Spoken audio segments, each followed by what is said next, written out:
November 21 Karthigai 6.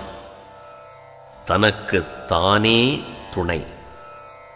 உயர்நிலை எய்த விரும்பாத என்னை யார்தான் உயர்நிலைக்கு எடுத்துச் செல்ல முடியும்?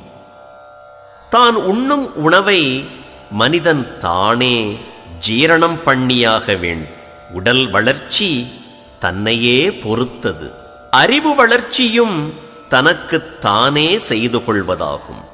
வழிகாட்டித் தருவதோடு ஆசிரியர் வேலை நின்று விடுகிறது. அருள் துறையில் முன்னேற்றம் அடைவதற்கும் தானே முயன்றாக வேண்டும். யாண்டும் தனக்குத் தானே சுற்றம். தாமே தமக்கு சுற்றமும் தாமே தமக்கு விதிவகையும் யாமார் எமதார் பாசமார் என்ன மாயம். மாணிக்க வாசகர்.